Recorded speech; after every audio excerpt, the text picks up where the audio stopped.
All right, welcome back to the Power 2 here on College Football Addiction. This computer is standing on a desk or on a dresser, and this is my aunt and uncle's guest bedroom. And so, anyway, the things we do to make this show happen. TJ Pittinger, Cole Thompson, Tom off this week. We could have mailed it in, Cole. I'm in, like I said, the northern part of Alabama. Could have very easily mailed it in. You've got Sunday Night Football. Yeah. And guess what? We're here. So the things we do for you people. Yeah, because we love the audience and we love the banter. It's not. Most of you don't care that we're here, but we are here, and so thank you that are here with us. Let's jump right into it, Cole. Appreciate the regulars in the chat. My guy Eric, the Green Arrow. Who else is in here? Enish. Appreciate you guys for hanging out.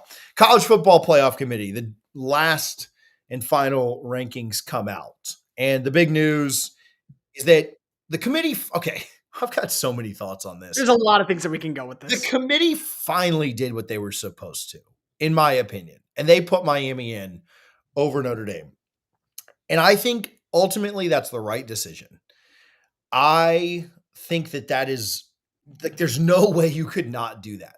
I have other thoughts about Alabama. I have other thoughts about Alabama and Notre Dame. I have other thoughts about the way that the playoff committee continued to rank Notre Dame ahead of Miami. I have thoughts on all of that and have qualms and thoughts and discussion on all of that stuff. But ultimately, I think they did the right thing by putting Miami in over Notre Dame. If those were the final two teams that they were considering, and it very much seems like they are, as Miami was the last team in, Notre Dame was the first team out. So I don't think Cole and I disagree there. We've talked about that for 6 weeks now, that Miami should be ahead of Notre Dame. So I think we got that part right. Cole, I do have some problems with, and it all comes back to this being a very subjective committee, do whatever the heck you want situation and then justify it later.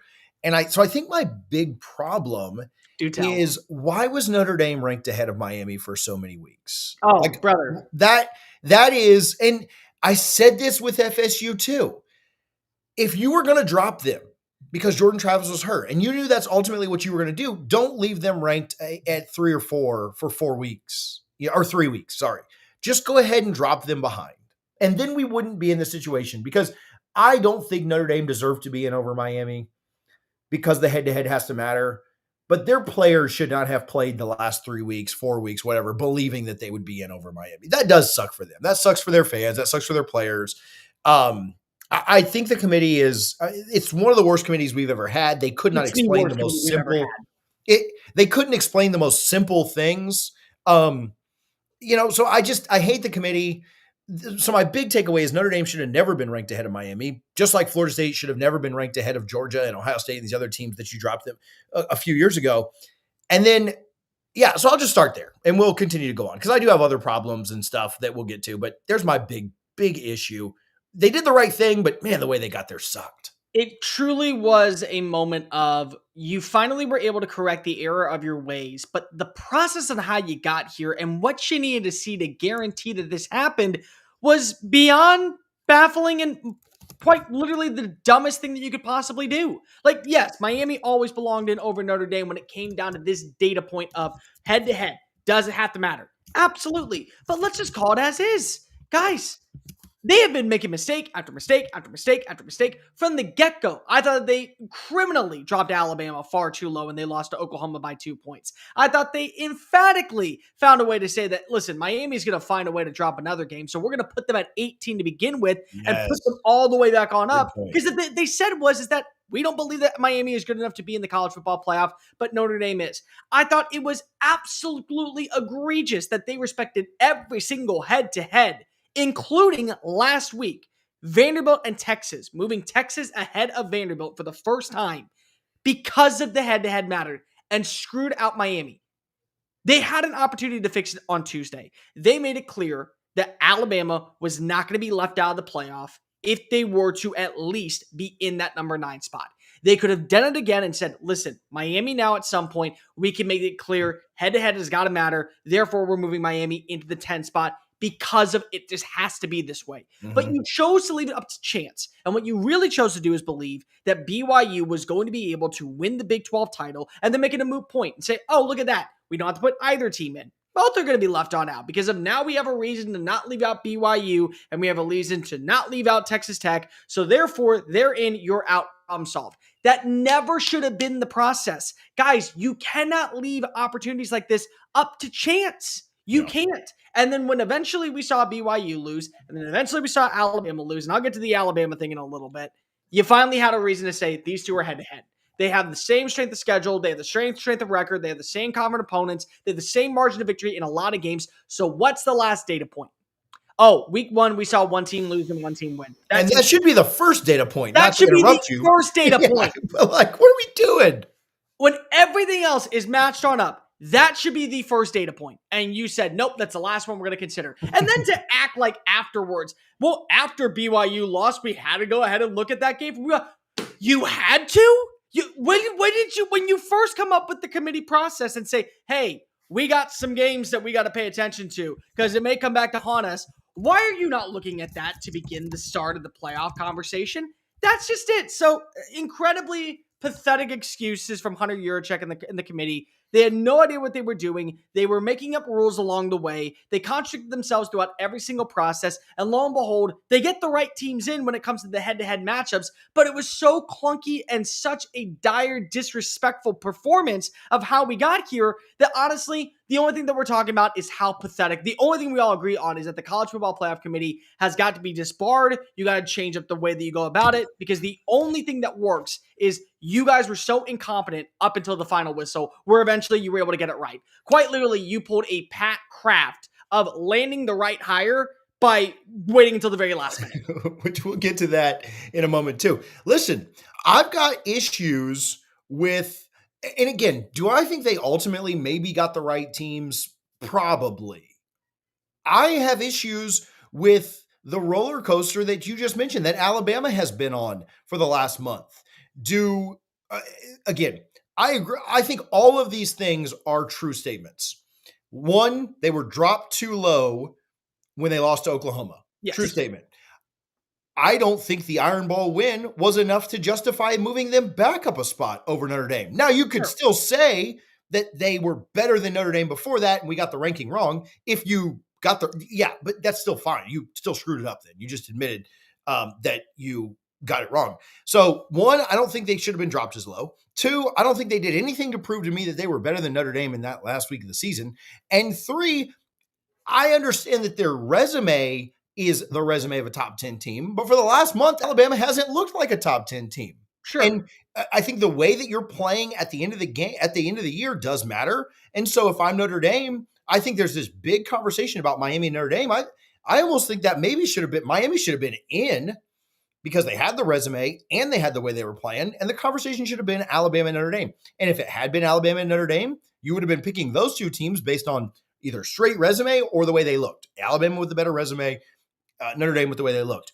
But again, every move that they made with Bama over the last month, dropping them too far, mysteriously bumping them up last week, and using rushing yards as which was such a dumb metric to begin with. Okay, they used rushing yards as a metric to move them up. And then they had -3 against, and I understand not penalizing teams, although the other three conference champions or conference losers did get penalized this week.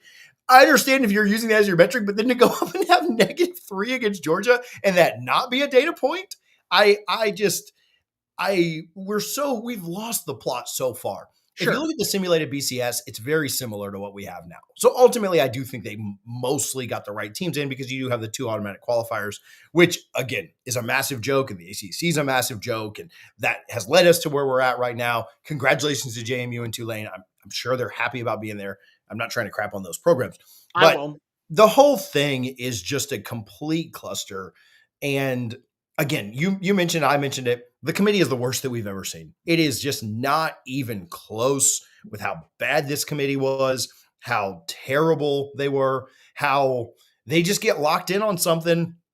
And the entire college football sphere of analysts and broadcasters and fans and programs can agree on something. The committee's just like, no, dog, we ain't doing that. And That's weird to me, man. And I don't like to be told I'm wrong about things either, Cole. I'm prideful, but like, man, what are we even doing here? Yeah. Now, listen. Let's talk about the Alabama thing real fast. Let's get there because there are two truths to every situation. Number one, Alabama has not been playing like Alabama for the last month. That's just a straight up fact. Nobody can argue with it. And I don't want to hear about injuries, and I don't want to hear about other things. They don't have a great offensive line. They can't run the football. They're one-dimensional as an offense. Wide receivers are dropping passes left and right. The defense is the backbone of the team. And quite literally, they lost on multiple explosive plays in the Auburn game to allow them to mount a comeback to where you need that fourth down stop to be, that fourth down play to get into the end zone and that big strip on Cam Coleman to guarantee you a win. That's just the bottom line. Alabama right now is not playing like a top 12 team. I think that Vanderbilt's playing better than them. I think that Texas is playing better than them. I think that Notre Dame, I think Miami, they're all playing better than them. Here's where the conversation has to go when you're talking about penalizing Alabama. Let me just start here. The reason why Alabama is in and BYU is out is because of one data point. Alabama won the head-to-head in the regular season over Georgia on the road. They did. They went into Athens Stadium, a place that nobody wins, and they won the game in the regular season. And then they proceeded to be embarrassed in the matchup as the number one seed in the SEC. And then they had to use that as a point. Texas Tech did the exact same. BYU did the exact same thing. They went on the road to face off against Texas Tech. They were obliterated in the regular season, but they get an opportunity to make up for that game. They were obliterated in Arlington. It wasn't close. I don't want to hear what you say about the score. They had less than 150 yards of offense going into the going into the final minutes of the third quarter. It was a dominant defensive performance. They were blown out in both games. So guess what? Because one team won a head-to-head matchup in the regular season and the other team didn't, that is why Alabama is in and BYU is out. If Alabama lost to Georgia twice and BYU lost Texas Tech twice, it's an argument. Alabama does not belong in the playoff at that point. You lost the same team. You had an opportunity to go ahead and make it on up, but you didn't do that. So therefore, Alabama's in. And Alabama was never going to be punished because do you really think that the college football playoff committee is going to look at Greg Sankey, a guy who is not thrilled with the fact that they have to not have more SEC qualified teams in for the ACC, for the Big 12, for two G5 teams and go, hey, that team that was number one in the SEC going into this matchup, that team that won every single game, including a game against the similar opponent they just lost to, they're out of the college football playoff. Sorry. And I would not feel bad for Alabama if they were out of the playoff. I wouldn't. But I understand the reason why they're in. I'm shocked that they didn't move them down in the ranking. I'm very shocked that they're not number 10. But they were never going to be out. They could have lost 50-0. They still would have been in the playoff. It is a little surprising to me that they didn't move them down at least one spot. But maybe they felt like they couldn't do that because then the Notre Dame Miami thing, they needed to get that right. But again, there's just no consistency with this committee. Yeah. Like all the other three Power 4 conference losers got moved down at least one spot. Ohio State obviously flip-flopped with Indiana. Virginia dropped by losing to an unranked Duke, and BYU dropped too. Now, BYU was, I guess, dominated by more than Texas Tech, but very similar games. Had BYU stayed where they're at, maybe we do have a little bit of a different result. It does, and it's just strange. I do think they look at matchups too. Don't kid yourself that they don't look at matchups. By the way, they have 5 ranked wins, and Notre Dame has 1. That's it. They have 5 ranked wins. You have to value that, and you have to value the conference championships. What's tough? Conference. You're not wrong about valuing the resume. Bama's resume is so much better than Notre Dame's. It's not even close. It's not even remotely close. But eye test over the last month, Notre Dame is 1,000% better than that. And that's what the problem with the entire committee is. How do you weigh those? I mean, there's no answer. This is hypothetical. How do you weigh those two things equally? How do you weigh a team that has a great resume and doesn't look very good this last month versus a team that has looked great this last month? Like one of the hottest teams. Like, how do you value that? How do you, in your mind, the answer is it's impossible. And that's why we have a committee that makes no sense because we don't know how to value those things. And I'm going to say the quiet part out loud, and I'm okay with being the villain here. I really am. The G5 has no business having 2 teams in the playoff. They don't. It's disgusting. It's malpractice. And unfortunately, the only person to blame in this is Virginia. Because if Virginia wins, then guess what happens? Virginia goes to the playoff. JMU's out, and Tulane goes. I'll go a second step further, TJ. I think that the playoff committee, they wanted Virginia to win because then they could justifiably keep Notre Dame in the postseason. Pate brought this up, and I completely agree with it. I've said it for a while too. They were not going to leave a Power Four conference out. They weren't. Yeah. And the second that Duke won that football game, in their minds, they had everything lined up, everything to say, we have to put Miami in. Yeah. And so this was another thing that the committee decided to do. The way that they got here is such a problematic excuse of an overall process that shows we have to change something. But they got the right result. It's just, we're not talking about the right result. We're talking about how it happened. And that's the infuriating part. And that's where we are as a committee. But again, do you want to value conference championships? You can't penalize the number one seed in the SEC. You cannot penalize the number one seed in the SEC for when they lose a game. Even because guess what happens? They won a game off of a fluke. Because if they had one conference loss despite having the same record as Oklahoma, every single one of those teams lost one game in conference play, except for Oklahoma.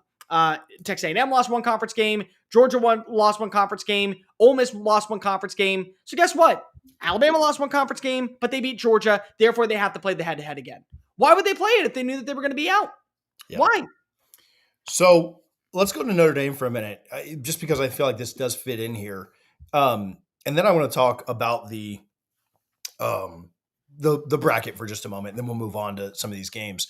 I do appreciate everybody that's in here watching. We've got really good live numbers. Every time we go live on a Sunday night, you guys really eat that up. So we may have to figure that out for the off season. But hit the subscribe button if you haven't already. I know a lot of you are in here enjoying this and have taken in a lot of college football content. We actually do this all year, so we'll be here doing this in February. Yep. It won't be as dramatic, but actually, we do have a pretty good segment lined up for February, so it might be.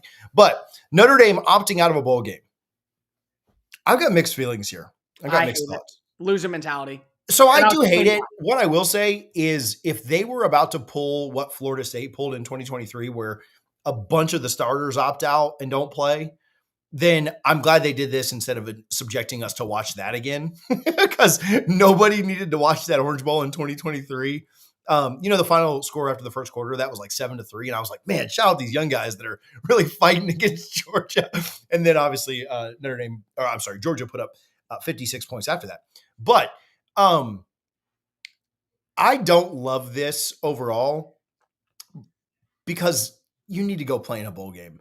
I think this is my biggest problem, and why I somewhat understand this from Notre Dame, is Notre Dame should have never been ranked ahead of Miami. That doesn't necessarily justify what they were doing, but if Notre Dame had been ranked at 14th all along and just been, I think the committee thought Miami will drop to, Virginia Tech, or they'll drop to NC State, or they'll drop to Pitt, and then we'll be fine on this. No big deal. Or BYU will win, or one of these other teams, some chaos will happen. If Oklahoma doesn't upset Alabama, Notre Dame's in right now because Oklahoma's out with their third loss, right? So I think the committee thought there would be enough chaos to where it wouldn't hurt them.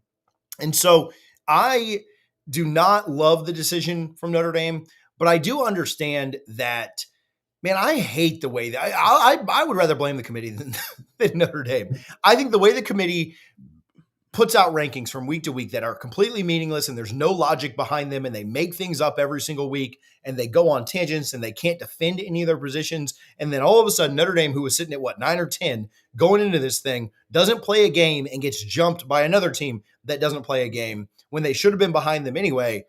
I understand that side from Notre Dame. It doesn't mean that I like the decision. It doesn't mean that I'm okay with it. It doesn't mean that it doesn't make them sore losers. All of that is still true. I just hate the committee more than I hate Notre Dame's decision, I guess, is my final takeaway there. Yeah. For starters, I'm going to make this abundantly clear. Notre Dame does not need to join a conference. Notre Dame does not need to have that conversation about joining a conference. If you think that they need to join a conference because of this, you're stupid. Like they have everything that they need to go ahead and get this done. Here's where I have a problem with Notre Dame. This is the entire part right here. Nothing else. You have a very young but promising team coming back next season, and you're going to be really, really good. I think even better than you were this year. Absolutely. And you were screwed out of a playoff spot. You were, because the committee never should have lied to you this way. If we never knew anything about where they were ranked to begin with, then guess what? Problem solved. Here's the thing. You have a young team that needs the practices. You have 15 practices that will get you prepared for a bowl game. On top of that, it's 15 extra practice for CJ Carr, for this young offensive line, for this young defense that all is going to be returning next year. And keep in mind, you're going to go ahead and put yourself in a position where, guess what? You're able to now have the recruits that you brought in from a very talented recruiting class and be able to start going after transfer portal players that put themselves in a position to where now you feel that you're going to be able to build that continuity. So you get 15 practices that are valuable. You want to know what happens when you opt out of a bowl game? You don't get those 15 practices. You don't. I'm sorry. So now you're taking away reps from CJ Carr, from Aeneas Williams, from young offensive players, everyone from a defense that needs this to be able to better prepare for next season. And you get to play against a team that right now is screaming in your face, you do not belong in the playoff. We belong in the playoff. So I'm sorry. Like, there's no way to win this because of, yes, already it's bad for metrics. You look terrible when it comes to, hey, we're going to take our ball and go home. We're just going to do that. The other thing is, you're taking away valuable reps and opportunities for this team to get better and put themselves in a position where they can be even more specific and more promising next year. I will die on this take. Notre Dame right now was playing better than Miami, playing better than Texas, playing better than Alabama, playing better than everybody, and they had a shot to go to the national championship. I thought that they were good enough. You lost a head-to-head game and you were kept on out. And then you lost a game to Texas A&M, and therefore it was a problem. So, sorry. I mean, like, you can't leave it up to chance. You simply can't. But you have an opportunity to better your roster, and you took that away from these young players as they need to have as many reps to prepare for 2026. I'm sorry. I think Notre Dame, I do think them joining a conference, and ultimately you have to weigh your priorities. And some of their priorities are not to be in a conference and they want to do the independent thing and they like money. And there are some cons that come along with their approach. I think them joining a conference would help them. And I also think that other Power Four leagues should, I don't know. Again, with the ACC, there's a scheduling agreement. So I don't know if there's really much that can be done there.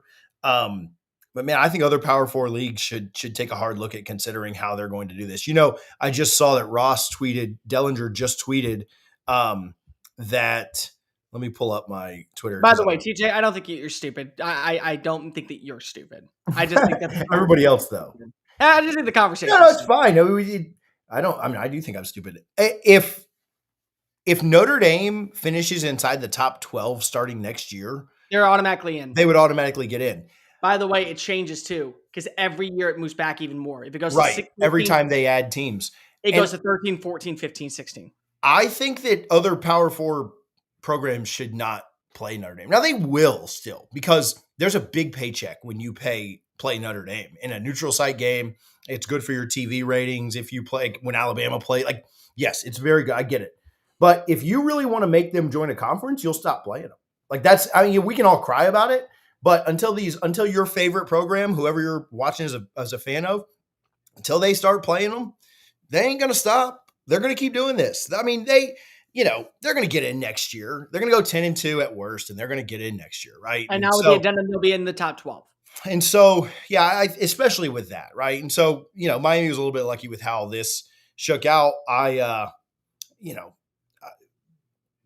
not lucky. They won the head-to-head. I don't mean to just put that on Miami as luck, but if it would have been last year, the head-to-head wouldn't have mattered, or they would have just ranked Notre Dame 13th to do that. But man, that'd have been quite the slide. So, I'll tell you right now, just looking at it again, I think Miami is one of the most dangerous teams going into the playoff. I really do. I love their defense. I think that if you give them an opportunity to win on the line of scrimmage, they're going to have the chance to beat up on anybody. And they dominated in a lot of ways in that matchup against Notre Dame. You can't take that away. You can't. I think that also you can have this conversation. And I heard two of our friends bring this on up in Rafino and Joe. At some point, you can actually just have the conversation. Do we just say that Notre Dame is the ACC representative if it gets that bad? Because you play an ACC schedule for the most part. Looking at the bracket, JMU, Oregon, Alabama, Oklahoma, Ole Miss and Tulane, Miami and A&M.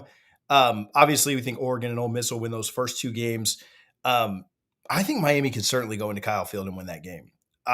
Yes. I'm not – now what Miami shows up, I think matters. But, man, A&M, their last couple of weeks, certainly not super impressive. I think Alabama's going to go into Norman and find a way to win.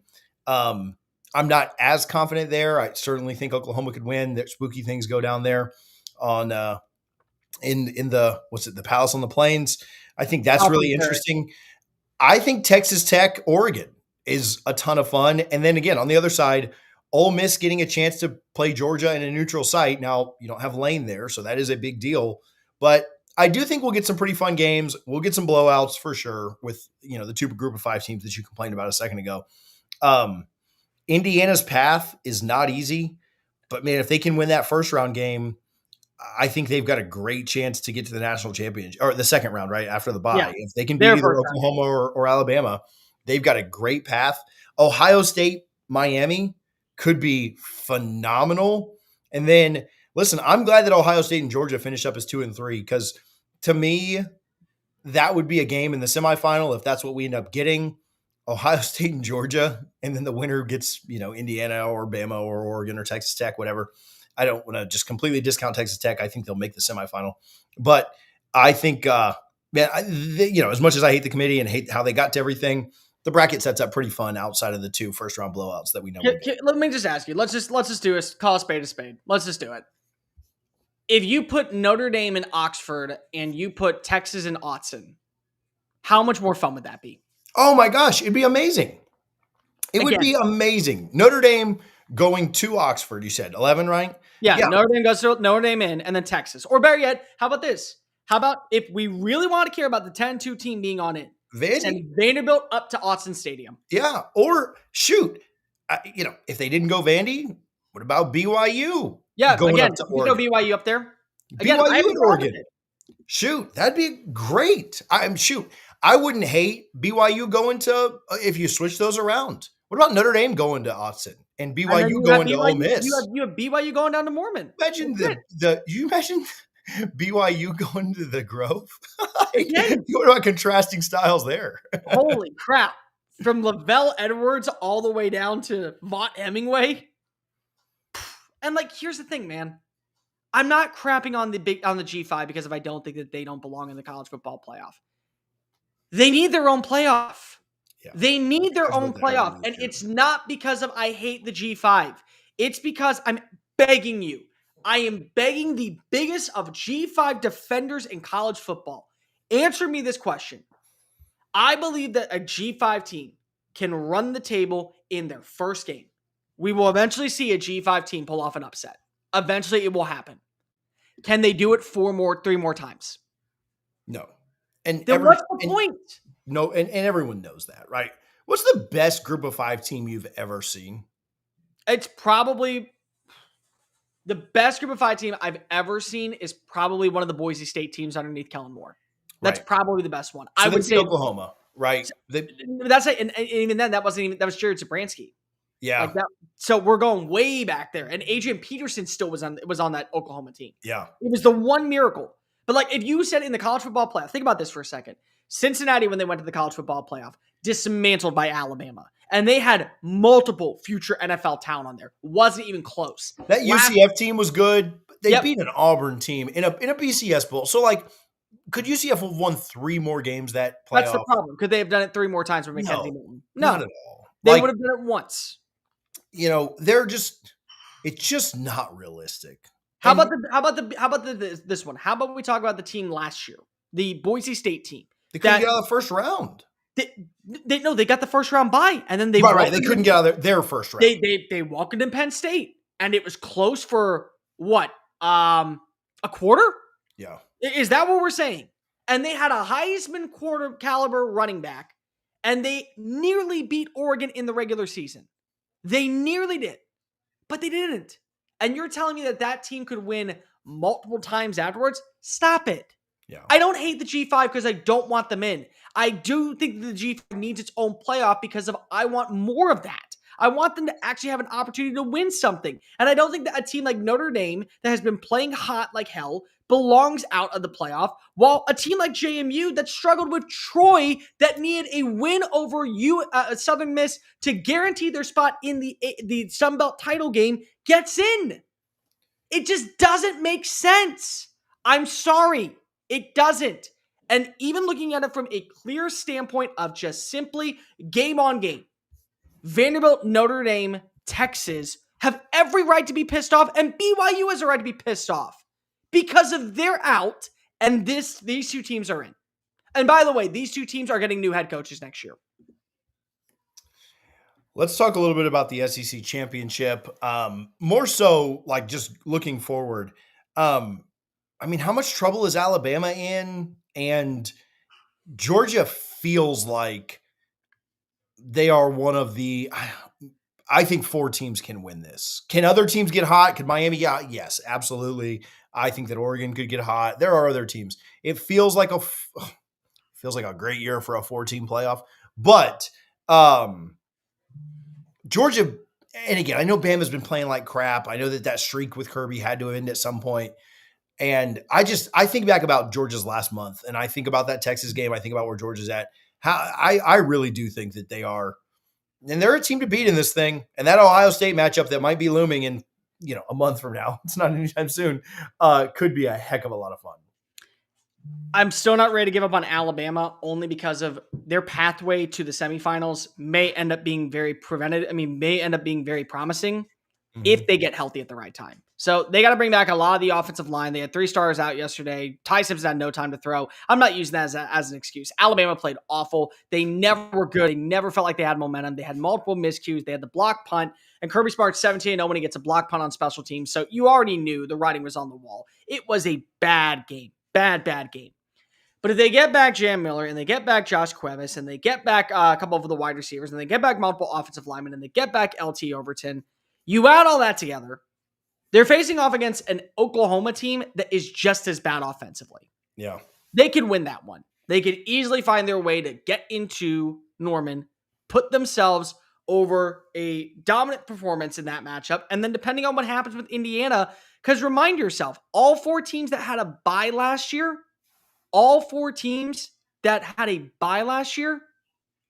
they all lost. Yeah. So it's like, it can happen again. It clearly could. With the Alabama situation, yeah, that game against Oklahoma, they played them well outside of mistakes. I could just as easily see them beat Oklahoma by 17 as I could them go in there and lose by 10.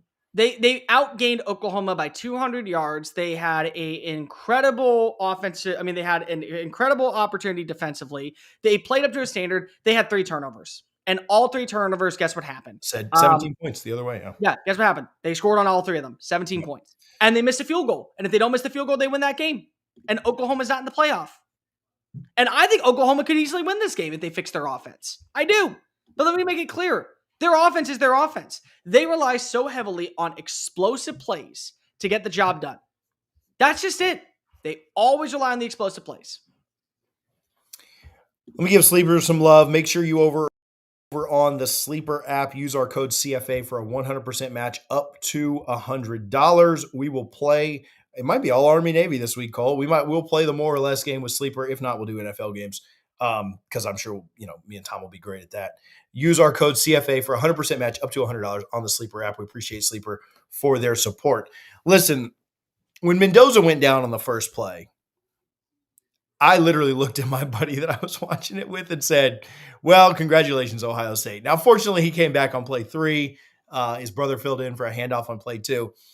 I said this, and I remember why we all picked Ohio State. I sent in a text. I think you guys both picked Ohio State to win on Wednesday.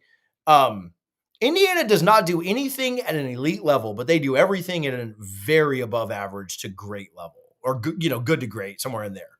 They are so complete. And I think a lot of people had last year on their mind when they thought about Indiana, and they thought, man, this team, yeah, cute story, 12-0, very good. It's still impressive because it's Indiana. It's a Big Ten. Who have you played outside of that Oregon game? You needed to come back against Penn State. I think a lot of people woke up and started to believe. Their defense last night against Ohio State, man, just phenomenal. Obviously, they got some help with Ohio State with turnover early, a stop on 4th down. That was one of the wildest things, that review that happened in the middle of a commercial break. I think Indiana is legit. I also think Ohio State could turn the switch and do what they did last year in the playoff again. I'm not sure I'd project that, but The Big Ten championship was pretty crazy last night too. Now, congratulations are in order to Kirk Cignetti. I mean, he's 24-2 in his first 2 years at a program that before he got there was the all-time winningest program in college football history. That's how desolate of a job Those Indiana two, has been. those two losses are to the two teams that were in the national championship last year.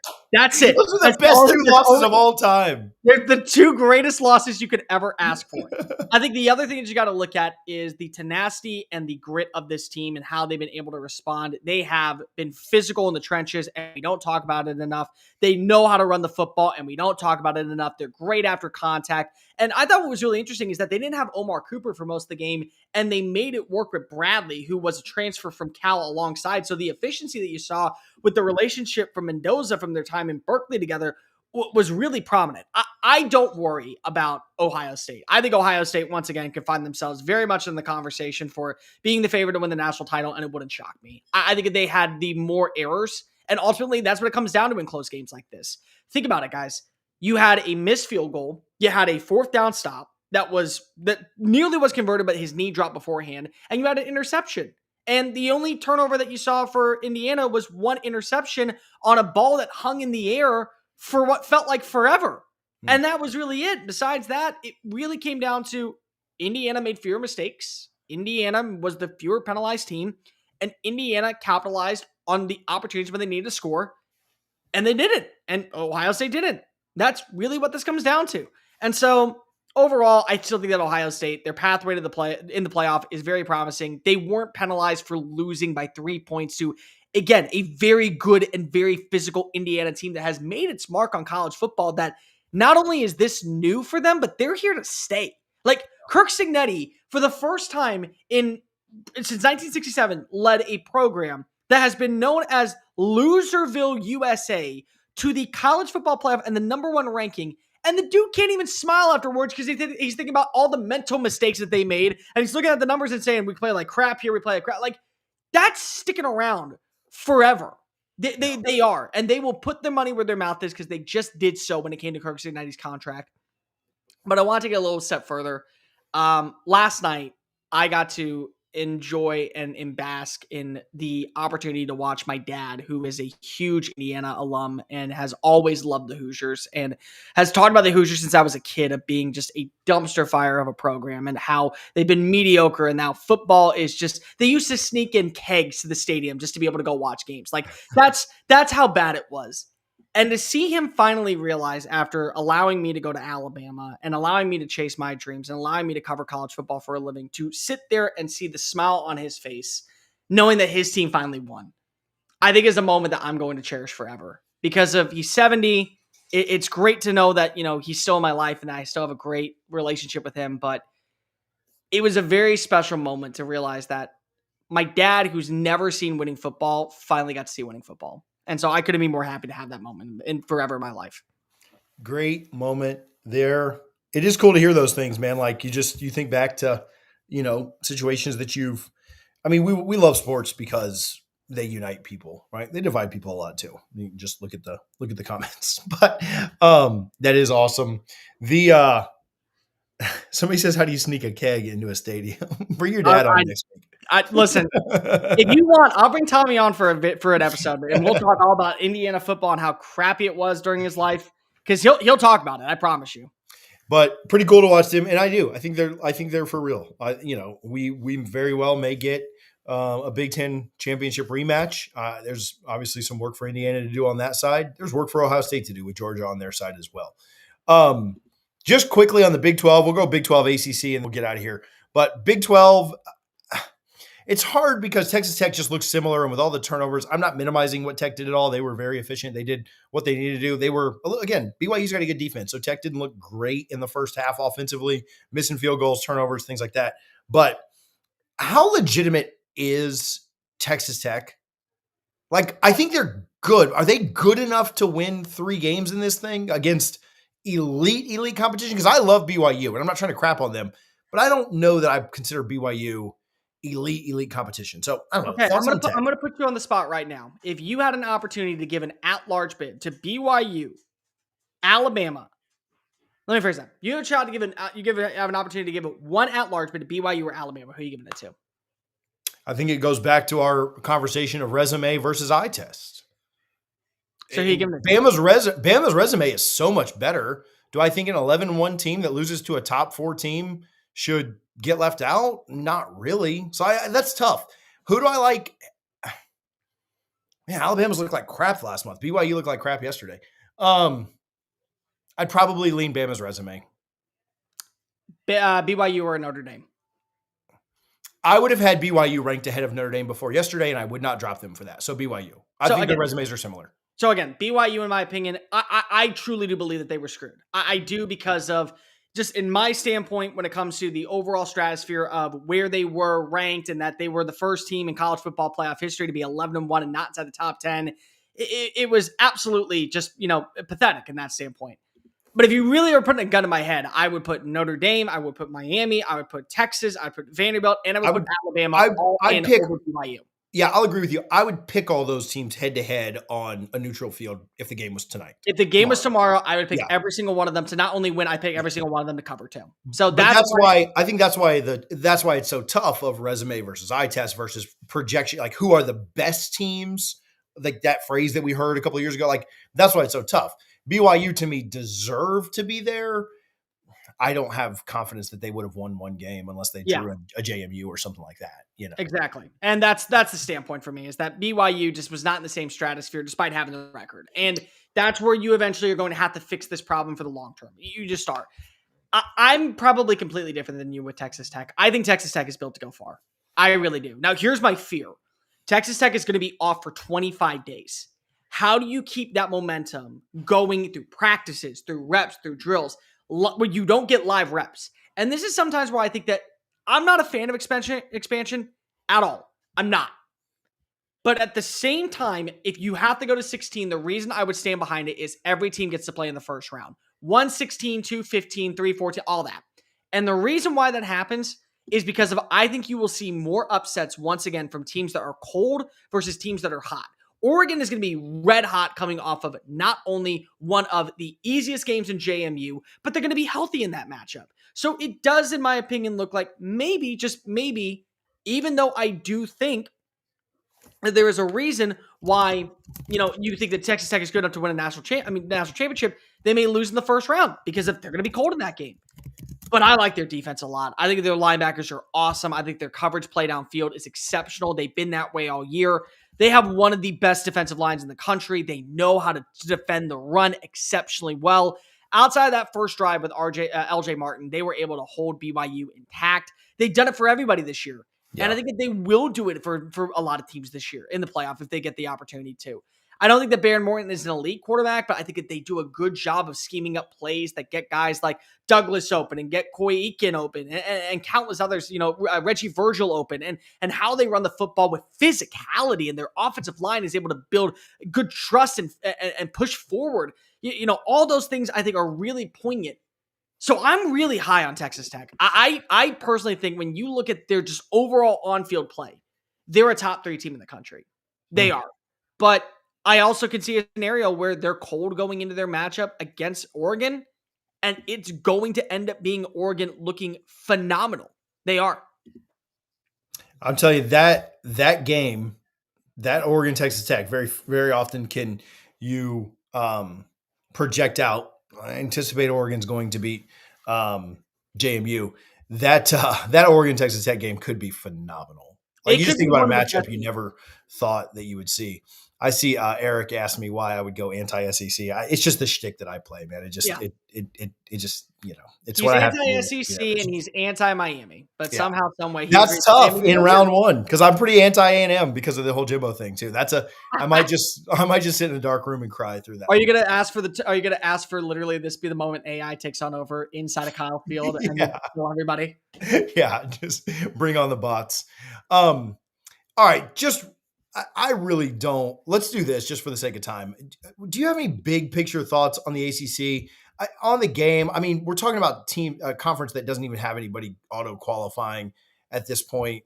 I don't know what the hell Virginia's doing, going for a trick play on play 1. Oh my God! They were backed up a little bit, but it wasn't it wasn't 1st and 25, was it? It was still 1st and 10 because it was a dead ball penalty. When they had momentum. They did, man. Like you had scored on them a 96-yard drive. Just didn't make a lot of sense to me. Credit to Duke, man, because I didn't really think Duke would be in that game. I thought that Virginia would do something similar to them that they did the first time. Thank the Lord I was in a state that I couldn't bet because I'd have lost money on that one taking the 3. But yeah, the ACC is an embarrassment. I mean, at least shout out to Miami for finding a way to sneak in as an auto qualifier, as an at-large team. But I don't. Man, I don't know, man. The ACC is a complete dumpster fire, and until the teams in the top of this conference start, figuring things out, like Florida State and Clemson and others, maybe Virginia Tech can jump up there now. Again, credit to Miami for taking care of business for the most part this year. But the ACC is a dumpster fire, and that's why they don't have a team in right now as a conference champion. Miami, I know, snuck in, but they're a mess. We're going to have this conversation, and I will bring this up to you right now. And I've been waiting for this moment.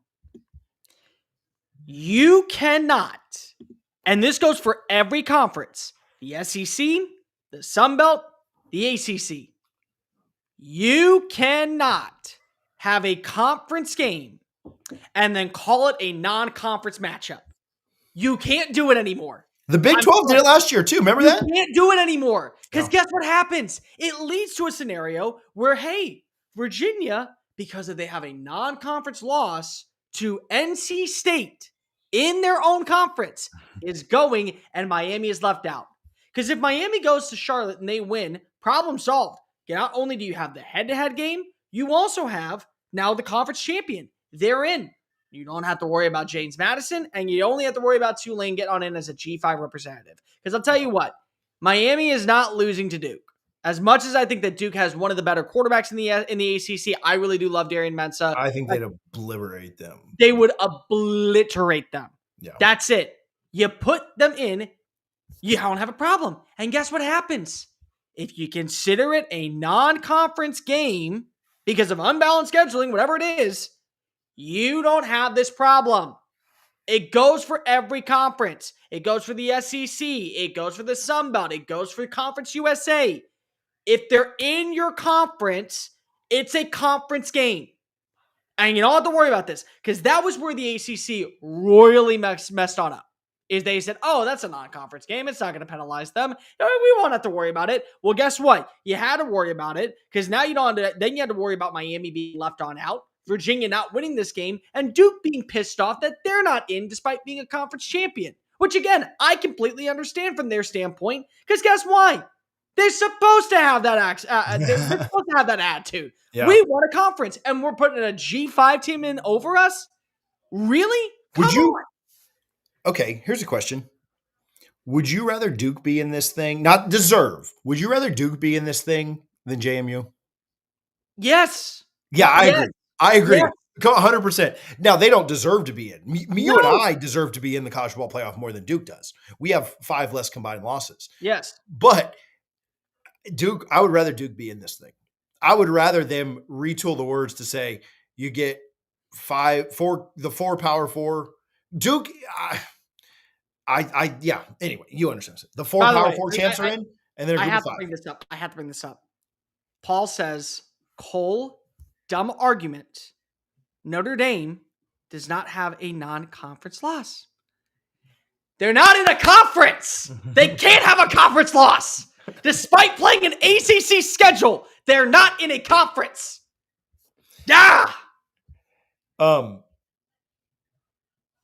Maybe we should let them stay independent, but make them use the ACC's conference games as conference games. Maybe we can go a little further to the blend. They're not in the conference, but we will get. They have a 6-game conference schedule.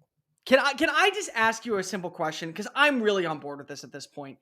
If for some reason the ACC does not have a representative that's good, because we're going to meet this problem again next year or 3 years down the line, we are. Can we just give it to Notre Dame and say that's the rep? I'd be fine with that. Or I'd have been fine with the ACC. Now, listen, you know I hate Miami. I'd have been fine with the ACC saying, listen, you're disqualified due to your performance on the field. Duke, sorry. You get to hold the trophy. That's fine. But we are awarding Miami our conference championship. Like, we are awarding Miami our ACC championship due to extraneous circumstances. And then we wouldn't have JMU and we would have Notre Dame in. And that better have been the first round matchup. Yep. is what And I that would have have to been say great. about that. And guess what? It would have absolutely been fantastic. Notre Dame would have gotten in. Alabama would have gotten in. Miami would have gotten in because they would have been the ACC rep. You would have gotten JMU in, and we would have had to deal with Tulane. But you know what? Screw it. Tulane, congratulations. You get to go to Oxford where you lost 45-10. The second string came on in the second half. And guess what happened in that matchup? They proceeded to run all over you with their backups. So, I mean, yeah, cool. Last thing, off the playoff committee and the SEC Championship, Big Ten Championship, Big 12, and ACC, do me a favor and hit the subscribe button as we wind down with Matt Campbell to Penn State. I've seen this said before. I don't mean to steal your thunder, but they did the worst job and came out with the best candidate they could have. So congratulations to Penn State for not showing up to class and still somehow acing the exam. You know what pisses me off when people are like looking at Matt Campbell to say, well, did he win enough? Did he do enough at Iowa State? Have you guys ever looked into the history of Iowa State? Like, have you ever just sat down one evening and asked yourself, hey, what was Cyclone football like before the guy from Toledo came on in? Or before you go on, or do you remember the report from like a year ago when Iowa State said, I don't know how we're going to keep the athletic program afloat because we have you don't have to look at the history. Do you just remember the report from a year ago where their AD came out and said, hey boys, we're broke. Like, if you don't want to look at the history, just look at that current status of the program. I will go a step further. They had their top NIL departure, their top NIL guy leave the program. Wasn't around anymore. He said, I'm out. So it's like, you have to remind yourself on what the story is with Matt Campbell. Matt Campbell, during his 10-year run as the head coach at Iowa State, put together an impressive resume of 72-55. Before he got there, I believe that they had 2 8-win seasons, just 2. He had them bowl eligible in every year except for 2016, his first season, and in 2022. Every year he delivered. He had them ranked inside the top 20 2 different times. He got them their first 9-win season, their first 10-win season, and their first 11-win season. And then, after dealing with a slew of injuries, countless players miss a lot of time, and a 4-game skid, they proceeded to rattle off wins and finish the year 8-4. And now he is going to have legit resources. He is going to have comparable competition. He is going to have kids that view a place like Penn State as a dream destination. Exceptional when it comes to recruiting after this year because they're 136. All at his disposal for the long-term future. Like, do you understand that when you say, oh, well, you know, he didn't win enough? Like, you're talking out of both sides of your mouth. Because if you can't say, oh, it's impossible to win in a place, yet he did it, and then say, oh, well, he didn't win enough. I mean, like, that's just where we are. And that's why, again, it was such an incomparable circus rat race to the finish line for Pat Kraft, and he somehow lucked into landing, in my opinion, the second best candidate that was always meant to go to Penn State. They needed to go after Kurt Cignetti. They tried their best to go after Kurt Cignetti. As soon as they got done with that, they said, you know what? We probably need to go turn to Matt Campbell. And they went with like 11 other dudes, and over $380 million were spent in extensions for other guys. And then they said, you know what? Let's give Matt Campbell a call. When it should have been the second phone call from the get-go. I think it's a great hire.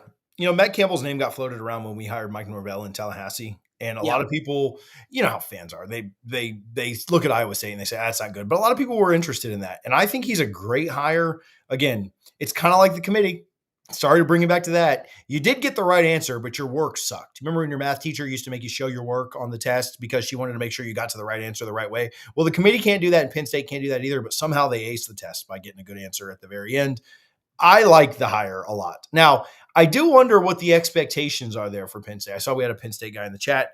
I wonder what their expectations are, because I don't think – yeah, I understand them having the expectation this year. We've had Tom on a lot. We'll get him to talk about this on Wednesday too. But I understand this year having a championship or bust mentality. That obviously didn't work out. I think you need to give him some runway and not have the insane expectations on him year after year after year. Because I think you need to understand what the landscape of college football is. I think Penn State should very consistently compete for the college football playoff and be in it more years than they're not. Is that going to be next year? Probably not. It's probably going to take a couple of years to build back up because of, look at their recruiting class, look at the portal. We'll see what he can do. But I think the expectations may need to change, and I wonder what they truly are for the investment level that they're giving him. Because with a lot of money, Cole, comes a lot of expectations. All of Sure. these programs around the country that are spending hundreds of millions of dollars on football want their teams to be good. And NIL is added to that. Coaches' salaries have added to that. Rev sharing is added to that. That's always an interesting point of any hire, I think. We talked about it with Summerall. We talked about it. Obviously, Lane's expectations are through the roof. We talked about it with Golding. We talked about it with Auburn. Arkansas, who knows what the heck they're doing. Virginia Tech's way up there. I wonder what they are at Penn State. TBD, I guess. I will say that regardless of what the expectations are, you have to give him a year. You just have to, because of this entire coaching search led to where he wasn't able to get onto campus to recruit. I mean, there are FCS programs that have a better recruiting class right now than Penn State. You're going to have to be really, really big in the transfer portal. You're going to have to really make sure that you would attack when it comes to the right hires. You're going to have to put in a lot of attrition when it comes to building a good staff as a support group. But I think that they got a great candidate. I think they got a coach that knows how to win with less. I think they also got somebody who will guarantee find a way to be able to shoot above their usual level. It may just take a little bit longer than 2026. Like if you told me in 2028 we have a team that right now is rolling at the right moment and that they have a top 50, a top 20 recruiting class, and they're number 5 in the transfer portal, and they continuously hit when it comes to their overall metrics in terms of NIL funds, and that they actually are putting their money where their mouth is. This is going to be a very interesting team, I think, for the long haul. Very much so, because they got the right leader in the building. And I'll be also completely honest, I really do like Jimmy Rogers at Iowa State. I think that it was very nice to see that Iowa State did not panic. They had conversations. They had a good dialogue. They knew what direction they were going to go. And they were able to go ahead and land somebody that has had a really good defense over his tenure, whether that be at South Dakota State and then last season at Washington State. And everyone's going to look at Washington State and say they went 6-6. Look at who they played and then understand why they went 6-6. At a place like Penn State, with the investment level they're going to have, and again, who Cole and I think is the right guy, the right leader. I think most coaches get a year 0. Lane won't get a year 0, but most coaches do get a year 0. This is truly a year 0 situation with burning it to the ground and building it back up. But I do have confidence that Campbell will. So, hey, I stood for an hour while we did this. So the least you guys can do is hit the subscribe button or the like button, whatever, on your way out. Tune in. We do this. Maybe we're going to have to go to Sunday nights, Cole. The numbers are too good not to. They're too damn good. We'll figure it out. We'll see what you guys have going on. But we will be back on Wednesday, live at noon Eastern time. And then, again, either next Sunday or Monday. We'll figure that out as Army Navy this week. Maybe we will. Let's actually preview it. Last year I did a preview for it. It was terrible. Nobody watched it, but I'll do it anyway. I don't care. We'll have the Heisman to talk about. Feels like it's Mendoza's based on the odds. Although this morning when I woke up, Notre Dame was minus 1,500 to make the playoffs. So hey, Diego Pavia was that last night before that throw at minus 110. So you never know what could happen. Things crazy could happen. But appreciate you guys as always for tuning in. We will talk to you soon here on the Power 2. Hit the subscribe button on your way out. And that's all for me. I don't have anything else.